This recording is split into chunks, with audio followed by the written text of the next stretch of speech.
challenge. Today challenge என்னவா? அபி today challenge பண்ணலாமா? நான் சொல்லு. அது நான் யோசிச்சிரல.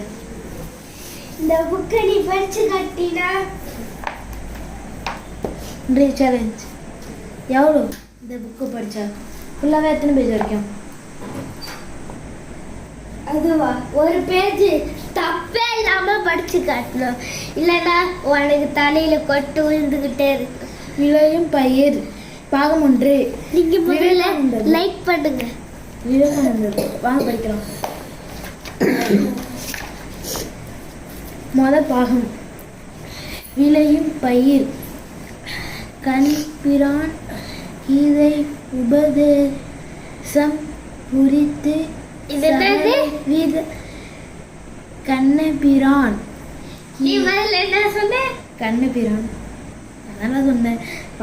நீங்கள் லாஸ்ட் வீடியோவில் நீங்கள் பார்த்து நான் என்னன்னு சொன்னேன்னு கமெண்ட்டில் சொல்லிடுங்க. அப்புறம் இதை உபதேசம் புரிந்து சகலவித மனுஷ்ய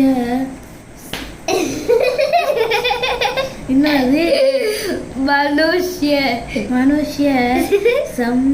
சம்சயங்களையும் அறிந்து வேத ஞானத்தை நிறுத்திய காலத்திற்கு பின்பு சாந்தி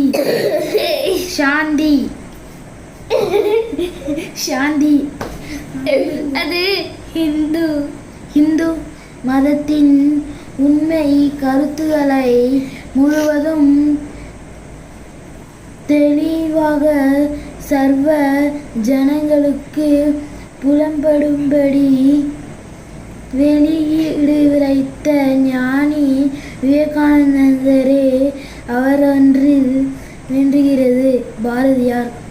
படிச்சுலாம் நான் ஒரு பேர் நீங்க படி இது தப்பு இல்லாமல் நீ படி பாப்போம் ஃப்ரெண்ட்ஸ். பாத்திரமா கண்ணபிரான் கீதை உபதேசம் புரிந்து சகலவித மனுஷ்ய சம்சயங்களையும் அறிந்து வேத ஞானத்தை நிலைநிறுத்திய காலத்துக்கு பின்பு இந்து மதத்தின் உண்மை கருத்துக்களை முழுவதும் தெளிவாக சர்வ ஞானங்களுக்கு புலப்படும்படி வெளியிட்டுரைத்த ஞானி விவேகானந்தரே ஆவாரென்று தோன்றுகிறது. படிச்சுட்டாங்க. ஆனால் ஒரு பாரதியார் சொல்ல லாஸ்ட் நீங்கள் நான் படித்தது நல்லா இவன் படித்தது நல்லா இருக்குன்னு கமெண்ட்ல சொல்லுங்க. அதுவும் இல்லாமல் என் பேர் கவின், என் பேர் அபிஷேக். நான் என்ன தப்பு பண்ணியிருக்கேன் நான் சொல்கிறேன், நீங்கள் அதை கமெண்ட்ல சொல்லுங்கள். இவன் என்ன தப்பு பண்ணீங்க நீங்கள் கமெண்ட் சொல்லுங்கள். பாய்.